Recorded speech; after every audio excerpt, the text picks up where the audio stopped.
This is my little witch's potion here that I'm stirring up. Okay, I'm gonna see if I can show you how it bubbles up without being dangerous. Okay, I'm just going to gently move it. See that? So I have to be super careful so that I don't cause this to boil up and boil all over me. It's extremely hot. I can't hold it down here anymore because it's so hot. All of my lye has been added to my solution. You'll see how dark it is as I pour it in. And we're gonna pour it over our oils here carefully. We don't want it to splash up on us. We have added no heat ourselves. Room temperature water or aloe juice, room temperature lye, room temperature oils. But it just gets so hot that it's going to melt this all by itself. So this batch of soap is going to be an experiment for me. You see how dark this is? Well, then I'm going to be adding colloidal oatmeal, and that will also react to the lye that is in this bucket. We're gonna see how dark this looks, and then we are going to pour it with no fragrance, no colorant. We're just going to pour it straight up into our mold, and it will be interesting for us to see what color the soap becomes. I'm also going to be looking for acceleration, how fast my batter sets up. The reason for this is because I have changed my additives. I am using goat's milk, colloidal oats, the aloe juice, the sugar, the salt, and the citric acid. And they all react to soap in different ways. So I want to see how my batter reacts with all of them in one batch, and I don't want any colorant or any fragrance to mess up what I'm testing, because colorants and fragrances can alter your soap as well. Now we are going to pour in our mixture of olive oil, castor oil, goat's milk powder, and that colloidal oatmeal. All of the liquid oils and the additives have been added in. We still have this dark brown batter. And now we're going to stick blend and bring it to a medium trace.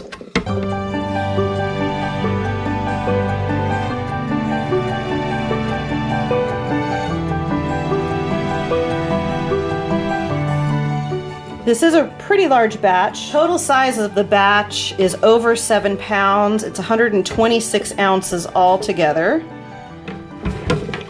So it does require more stick blending than, you know, like a little 3-pound batch.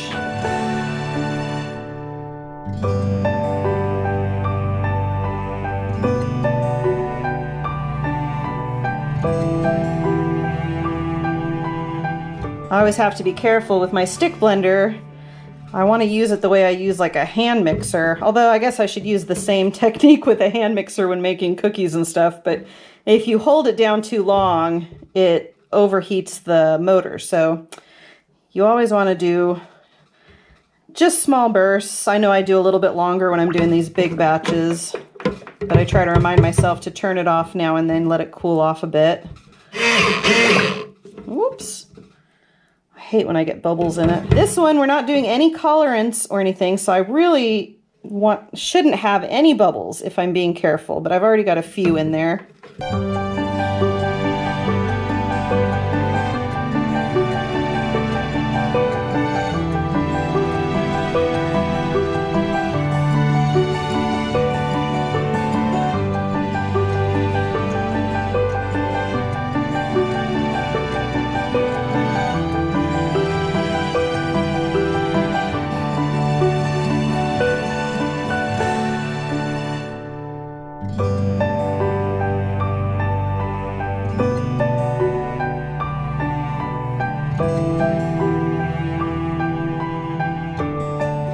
Usually when I'm making soap, I will get it to about this point and then I will section it off for colorants.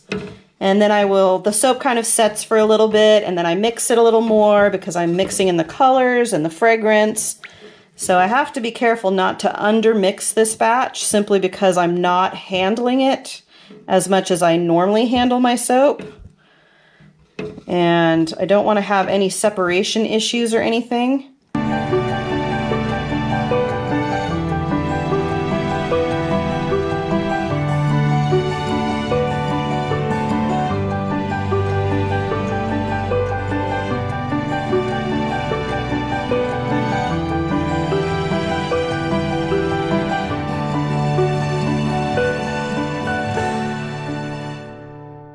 My hope is that when this cures, it will be a white color, which means that my additives won't affect the color of my soap. But my guess is going to be that this is going to be a creamy brown color.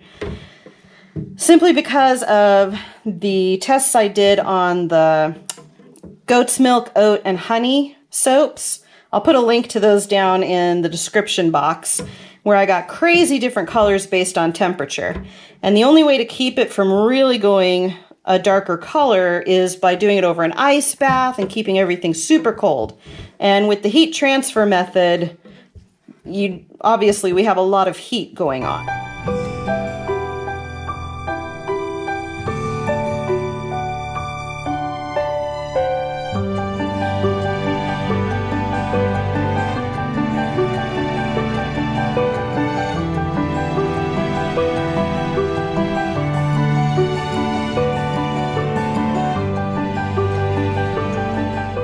I think we've definitely gotten past the oil slick on the top phase. Now I just want to see like a good trace before I put it in.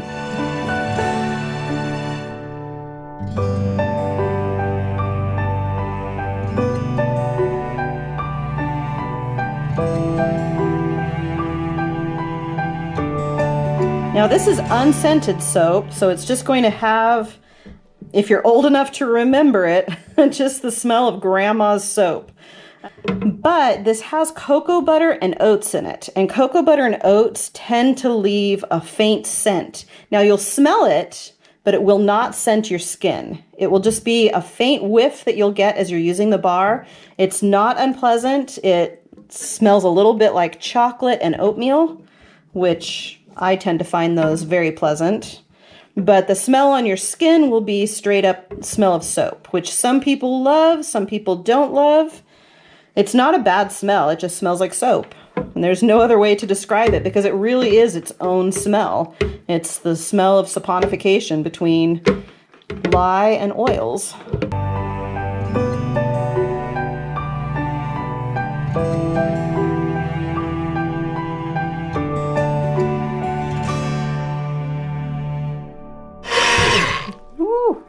Of course, I get a big burst of bubbles right at the end. All right, so let's look at this. I don't know if you can see it, but we definitely have a trace. I would call it light to medium. Let's see how you can see the trails, the ribbon trails. That's how you know you've got a trace. And nothing looks different between the top and the bottom.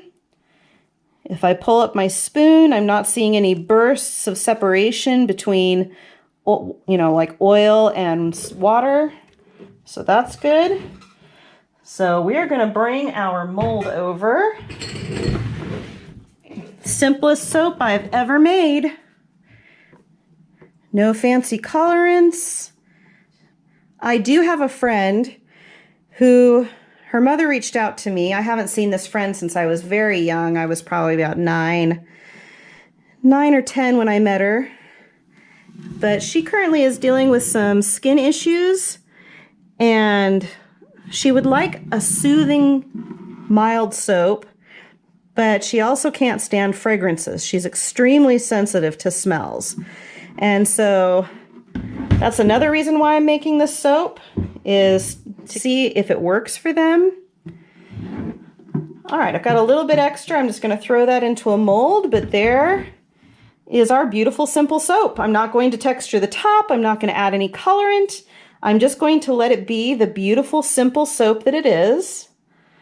And we will come back and see what color do we get if I use all of my additives and don't add any fragrance or any colorant, and I use the heat transfer method, which means high temperature with sugars. Will I get a white soap, or will it stay brown, or will it even get darker? So we'll come back and find out. Here's the finished soap out of the mold, and I gotta say, I am pleased with how creamy it looks. It looks really, really good.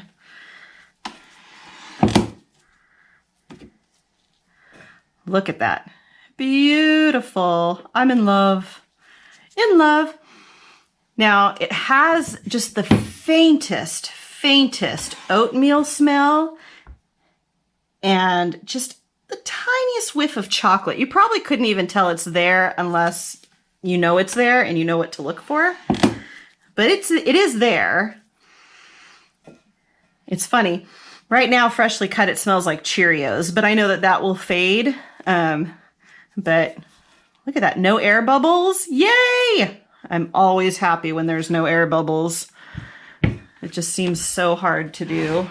So the soap is not white. That is definitely due to the oatmeal, the colloidal oatmeal. So if I want a whiter bar, I need to keep the oatmeal out of it. But if I'm coloring it, especially dark colors, then it's not going to be a big deal. I don't know if you can tell on camera.